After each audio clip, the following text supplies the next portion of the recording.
Hello, everybody, and welcome back to Let's Talk Parks. My name is Becky Dunlap. I am a senior consultant in the Parks, Recreation, and Libraries practice at BerryDunn. And today we are continuing our series on strategic planning, but focusing today on libraries. And for this episode, I had the pleasure of talking with Diana Garcia from the City of Monterey Park about their efforts there to develop their strategic plan. In this episode, I also talked to J.R. Clanton, who is a senior consultant who worked on the strategic planning effort. So let me tell you a little bit more about Diana, and then we'll get into the episode, and she'll explain a little bit more about the City of Monterey Park. Diana Garcia is currently the Assistant City Manager for the City of Monterey Park, a role which she has served in since July of 2023. Prior to this position, she worked at the Monterey Park Bruggemeyer Library since 2009, serving as Monterey Park's city librarian since 2018. Diana has 20 years of experience in public libraries, creating award-winning programs, libraries, and collections. She excels in building successful library teams consisting of professional and paraprofessional staff working together to serve the public, and has extensive experience in serving diverse populations, building fruitful partnerships with community organizations, schools, and nonprofits, leading change and establishing cohesion and consistency in working teams. In 2022 and 2023, Diana led the Bruggemeyer Library through a strategic planning process and implementation, collaborating with industry leaders, BerryDunn and J.R. Clanton. So now, Diana is going to tell us a little bit more about the City of Monterey Park and the role that libraries play in your communities. Absolutely. Hi, Becky. Yeah, I'd be happy to. So Monterey Park is it's a very unique community. We are in California, specifically in the county of Los Angeles. We are in the San Gabriel Valley of Los Angeles, and it's a small city of about 60,000 people, but it's really unique because of the demographics. So Monterey Park was the first minority majority city in the United States. And specifically, we're about 70% Asian, mostly Chinese. Our location is, like I said, in LA County. We're about 10 minutes from downtown LA. We border East Los Angeles, and we're in the San Gabriel Valley, which is a really largely Asian enclave of LA County.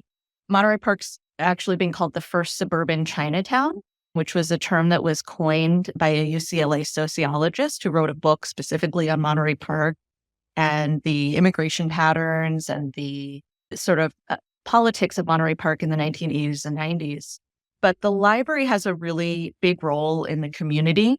In the Asian community, education and supplemental education outside of the traditional school systems is really important. So we play a big part in that. The library does a lot of English as a second language classes. We do citizenship classes. We provide small business assistance for small business owners, legal assistance with immigration, tutoring for children. And we partner with a lot of community-based organizations and nonprofits to provide these services. So I know a lot of libraries that do those things in their communities. Obviously, they function as community centers and they're more than just books. But in Monterey Park, that role is very, very prominent. Awesome. So when it came time for strategic planning, can you tell us why or how you decided on the timing for that? Like, how did you know that now was the moment? So a lot of that was dictated by outside forces. I was appointed city librarian officially in 2019. And one of the first things that I had on my list to do was a strategic plan. And so we thought, well, we'll go ahead and we'll put that in the budget and we'll get it started in 2020. And obviously all of our best laid plans kind of went out the window with COVID. And so the library was actually closed completely to the public from March of 2020 to May of 2021. Monterey Park was very, very cautious and very conservative in our response to COVID. I think a big part of that obviously was being in California. The response within California was a little bit different than it was across the country. And I think too, owing to our population, given that we have a lot of families who've immigrated from China, there was really early on before I think it was recognized by the general public, COVID was a fear that our community had. And they were very, very cautious about COVID and about their response to it. So we obviously in March of 2020 thought we'd be closed for a couple weeks, and it ended up being 14, 15 months for us. And then even upon reopening in May of 2021, we had very limited hours. We weren't doing indoor programming, so all of our story times were in the park. Um, and we kind of had to build back our part-time staffing. And so for us, it was tough, but there was a silver lining in there, in that we were able to kind of rethink some of the things that the library was doing. So for instance, we eliminated late fines during that time because we paused them during the time that the library was closed. And then, when we were closed for 9 months, 12 months, we thought, well, we really have to think about what the utility of reinstating these would be. So, the expectations of everything that we did in the community were a little bit different. And we kind of had to rethink the way that we did everything. So obviously we weren't in any shape to start a strategic plan in 2020 or 2021. So we started thinking about it again in 2022. And so that's when we started reaching out to consultants. And then we eventually launched the strategic plan in summer of 2022. We launched that process. Hearing how this has all come together for you and how you had to rethink your role as a library is really interesting. And I'm sure thinking about strategies for engagement, you also have to be really creative there. So, can you outline what strategies you considered and implemented in terms of community engagement? Yeah. So when we thought about that, all strategies were considered. Really, nothing was off the table. So if there was any way that we could think of getting out to the community and having those conversations, it was something that we implemented, because we understood that we would meet some people in the building. There were other people that maybe weren't library users that wouldn't come into the building. Some people were really comfortable online and digitally. Some people are a little bit more analog in Monterey Park. So we incorporated absolutely everything we could think of. So for us, we had a survey online available that people could take. We also took that out into the community. We tabled at parks and community events. We talked about the library. We talked about the strategic plan. We had a lot of conversations about, like, yes, the library is reopened and these are the things that we're doing. And then we also had people participate in the survey through those conversations. We also had discussion boards in the library. So in the children's department, in the literacy department, in the adult services, in the lobby, we had boards where we had prompts, and people could write their responses to the prompts on Post-it notes and put those up. We also, for some of our ESOL classes, we had the participants give their responses as well. So those were a couple things that we did.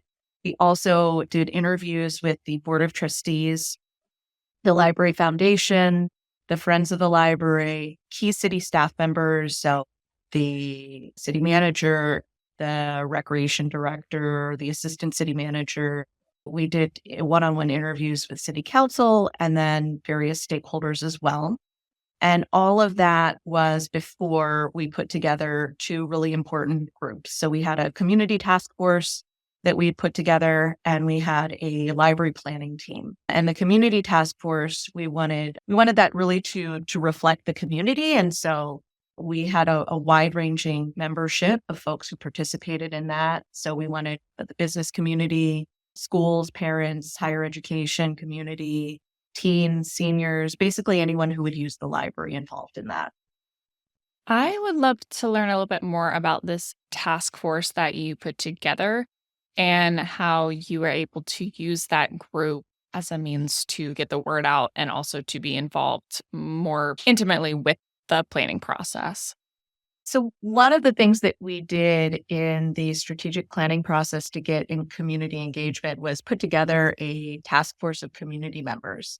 And that included about 10 to 12 folks from the community. We really wanted it to be reflective of all the different facets. Some people were library users and were really involved with the library. We had the president of our board of trustees. We had 2 team volunteers that I thought was a really cool part of the task force. But then we also had folks that were really involved in the library that we pulled from other nonprofits or city commissions or organizations. So it was really representative. We had teens, we had parents, we had seniors, we had business owners, we had someone from our local community college, folks from Head Start, just a bunch of different people. And it was a really good opportunity through these meetings to hear more, not just about how they interfaced with the library, because some of them were library users and some weren't, but more really at a high level about what their dreams for Monterey Park were and how the library could help them accomplish that. And we worked with Ruth Metz, who is one of our consultants, along with J.R. Clanton from BerryDunn, to lead these conversations that were really instrumental in helping us decide what went into the strategic plan. And we also found that these meetings were a really good opportunity for the members to understand what the library does. And even some of the people that were really familiar with the work of the library or were regular library users were kind of surprised. And they got really excited. And then when they heard that we did, ESOL classes, then that gave them more ideas about other things that we could be doing. And we got a lot of great input and feedback out of these meetings. The other thing that was really great about this community task force is through their participation and their education on what the library does, they became advocates for the library. So some of them were really already involved, but then some of them weren't. And we even had them attend the city council meeting where the plan was presented and where it was adopted by city council. And it was kind of funny because they submitted public comment and they spoke during the meeting, and they were so thorough that I honestly, when I got to my staff report that I was going to present to city council, they'd already done all the work. They had said everything that I was going to say in my presentation. And, I had some of the department heads in the city kind of tease me about having the community do my staff reports, but it really just showed how influential these folks were and how important the process was for them and how engaged they were then with the library. So can you tell us a little bit more about the number of staff that you had and how you were able to engage internally and ensure that your staff were invested in the process? We have about 18 full-time staff, and then we have almost as many part-time staff. But during the time that we were undertaking the strategic planning process, when we were closed to the public, we had put our part-time staff on hiatus. And so we originally had thought that it would be maybe a month or so and they would just take a little time off and then come back. But because we ended up being closed to the public for so long, at the time that we were doing the strategic planning, we had lost a lot of our part-time staff and we were hiring them back on. So that was definitely a transition in staffing that we were going through at that point. But for us, it was very important to engage the library staff in this process because they'd never really gone through a strategic planning process before, most of them, even if they'd been at the library for a while. And then we had a lot of new staff as well. So I was the main point of contact with our team, with our consulting team. But then we had also put together a task force of library staff members. And we really wanted that to be broad-based. So we had staff members from every division of the library. And then it wasn't just the managers. We had part-time, folks that worked at circulation. We had folks that worked back in technical services. We had children's librarians, and we had people that were really able to give us input from all different staff perspectives that were involved. I love being able to hear about the task force and how you were able to weave that into community engagement. But let's talk about implementation next. So how did you ensure that the strategic plan document would be easily accessible and implemented successfully?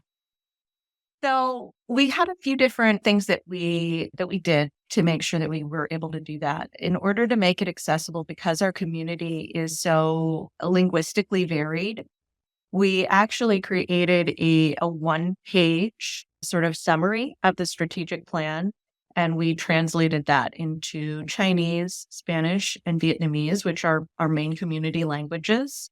So we understood that even some library staff members or some library board members wouldn't necessarily go and read a 15-page strategic plan.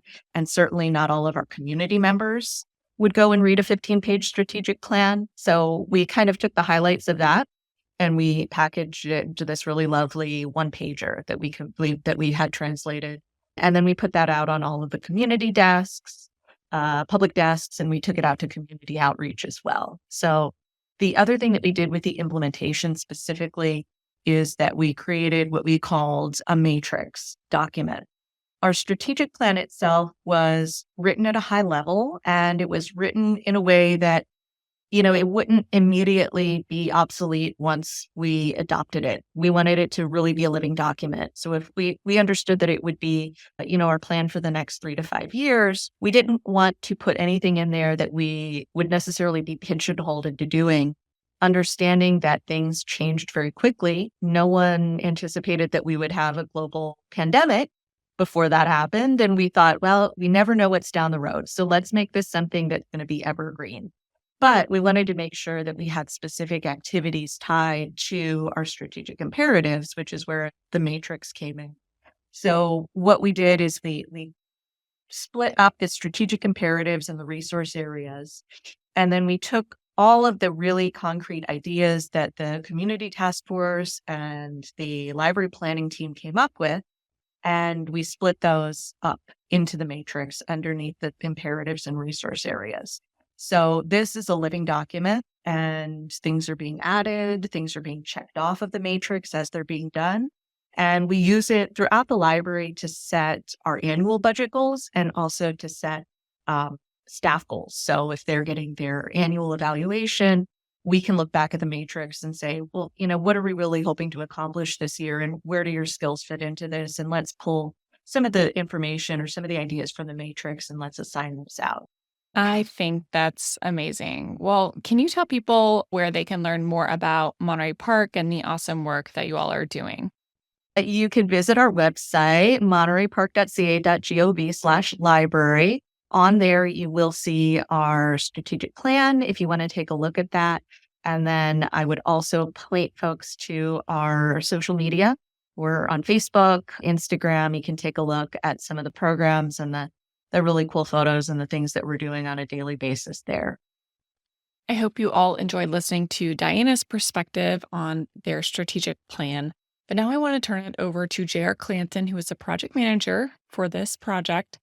And I'm going to let him introduce himself, and then he will talk about libraries in general and just kind of some different challenges that they've been facing and some different engagement opportunities when it comes to planning efforts such as strategic plans. Hello, my name is J.R. Clanton, and I'm a senior consultant in the Parks, Recreation, and Libraries practice. I've been working for BerryDunn for 2 years now, and I'm based out of Denver, Colorado. I focus on planning services for library systems around the country. Prior to joining BerryDunn, I worked for a variety of local governments in Colorado, North Carolina, and Florida. We help our clients assess their current operations, and we help them plan for the future. And the types of projects that come out of these initiatives, some of them are strategic plans, some of them are master plans, some of them are called organizational assessments, visioning processes, community engagement processes. They have a lot of different names and a little bit different focuses, but what it comes down to is we're really helping libraries understand their current needs, their environments, and how their operations can be adjusted to meet both those things. Awesome. I know we've talked in the past about how important engagement is, but let's talk about it a little bit more for libraries. Yeah, absolutely. So engagement is an absolutely critical component of our planning processes. In fact, it's probably the most critical component. It's typically where we put in the most hours and the most cost for these projects. And this is because libraries need to know what the community wants, and they also need to know what their staff can implement. And so in a lot of ways, we have to spend a lot of times asking the community what they want. If you look around the country, you can find thousands of libraries that are providing 1,000 different services because libraries are being called upon to do different types of operations than ever before. And the operations that they're taking on are really unique to the needs of the communities they serve. We see some libraries are partnering with organizations to provide food banks or lunches to kids. We see other libraries that are partnering with educational institutions to have more types of lectures and things like that. We see other libraries that are providing not just books, but also checking out outdoor equipment and materials because there's a demand from the community to have access to that type of equipment. It goes on and on. And when you're trying to do planning for what should our library be providing to the community, you really have to figure out what the community wants and expects of the library. You can't just go copying what every other library is doing in the country because there's such a wide diversity of what libraries are providing. So one of the most important things we do when we start a library project, especially one that's a planning project, is we engage the community to figure out what are some of the challenges in the community, what are some of the strengths in the community, and then what is the role of the library in either enhancing those strengths or addressing those challenges. And we've come up with a really wide array of different roles and specific actions that libraries have been asked to do by the community as a result of these engagement processes. Just as important as community engagement, though, is staff engagement. It's really important to be able to take the feedback we receive from the community and turn it into actionable priorities. And so the way we do this is we spend a ton of time also engaging and working with staff. Staff are able to provide their own insights on the needs of the community, but then they're also able to interpret and process the feedback that's coming in from the community and turn it into, okay, we could do this to address those concerns. We could do this to address those requests. It's important because the staff are the experts in providing library services. They know the limits and they also know the capabilities of the library system. They're also going to be the ones who are implementing the priorities that are put forward in the strategic plans. By getting staff input and by engaging staff during the planning process, you're really accomplishing a lot of things. Most importantly, you're getting a realistic assessment of what can be done, and you're getting buy-in on the priorities that are identified within the strategic plan. You were talking about understanding what those desires are from the community and what they want to see. But what challenges have you seen in your experience right now for libraries, and how does BerryDunn assist with some of those challenges? Absolutely. So to answer this question, I'll talk about two different types of challenges. We'll talk about challenges specific to libraries and some of the clients that we've had and things that they've identified and how we've helped them identify and prioritize solutions for those. Then I'll also talk about some of the broader challenges libraries are currently facing to an extent they really haven't faced before in their history. So for the first part, what are some of the challenges that exist in libraries for some of our current clients? Well, there's been a lot. So some of the more consistent ones we hear are challenges related to homelessness, challenges related to affordable housing, challenges related to awareness of the different services the library provides, and challenges to really just having enough time in our day to even go to the library or consider going to the library. It's really interesting because when you think about those challenges, you might not immediately think that the library plays a role in helping communities address those. But when you dive a little bit deeper into how libraries provide access and connections, you really can start to see the roles libraries can play in helping communities address these challenges. When it comes to affordable housing, when it comes to having an unhoused population, libraries can be pretty critical connectors to social services that can help address these things. One of our clients even has a food pantry that operates out of the library. Many of our clients have partnered with organizations which provide free lunches and snacks to children throughout their communities. So those are some of the roles for that. When it comes to addressing some of the other things, such as awareness of what the library provides, this is something that is pretty universal. A lot of communities or a lot of members of the community don't think of the library as something for them because maybe they're not interested in either reading or they're not interested in checking out books. But what you find is libraries are providing so many more services than just checking out books. They provide meeting spaces. They provide gathering spaces as well. They provide programming and access to different technologies. And so all of a sudden, even if you're not interested in the library for reading books, you might be interested in something such as genealogy, or you might be interested in something such as a historical lecture series that's being put on, or an art project, or maybe you want to try out a new technology such as a 3D printer or a laser engraver. Libraries across the country are providing these.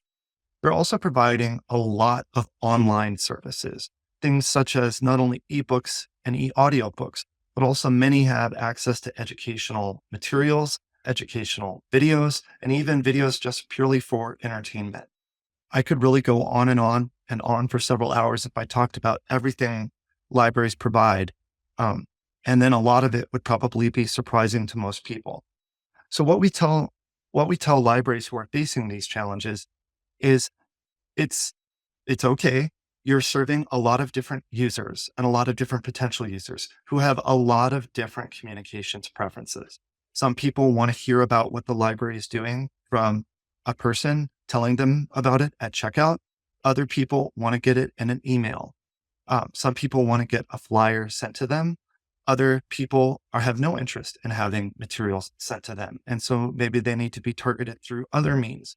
What we tell libraries is you have a lot of different users with a lot of different communications preferences. So make sure that you have a very diverse communication strategy and that you are always using different forms of communication platforms to get your message about what you offer out there. Finally, when it comes to some of the challenges related to, I don't have enough time to go to the library, there are things that the library can do to help with that. We've worked with a community where a chunk of the community, a large portion of it, is over a 25-minute drive away from the library. And so all of a sudden, the prospect of having to commit over almost an hour of driving to go to the library when you're already busy, you've already worked all day, and you have commitments at night, it's not a good prospect. And so what we tell libraries is, even though you can't necessarily help someone get more hours in their day, you can help make your library more convenient and more accessible. And so these are things like considering later hours or earlier hours to give people more time to get to the library that works for their schedule. This is also where we would talk about locations of branches or perhaps satellite operations, looking at partnerships with things like rec centers or local community centers who would allow some level of library services to exist in their common areas. Mobile services are a big one, as well as online services. So those are some of the specific challenges we've faced in our community. When it comes to some of the broader challenges libraries are facing all over the community, I think it's important to know that two of the most foundational elements of library service are that it's freedom of information and freedom of access to everyone. The library does not exist to pass judgment or opinion on the content that it has in the library, nor will it ever pass judgment on people who come to use the library. It truly is for everyone, regardless of who you are or your circumstance in life. Also, we believe that the library serves the entire community, not just certain elements of the community. And so libraries take a lot of care and work to make sure that the collections they curate are representative of the communities. So that is it for today. Thank you so much to Diana Garcia, J.R. Clanton, Ruth Metz, and everyone else involved on this project. We are really grateful to be able to have worked on a strategic planning process like this for libraries, and we'll continue to expand those services. If you missed some of the other episodes about strategic planning, you can go find 5 other episodes specific to the key components that we find in nearly all strategic planning efforts. And if you'd like to learn more about the work that we do, you can check us out at berrydunn.com/parks-libraries. So that is it for today. Thank you so much. And until next time, let's talk parks. Bye.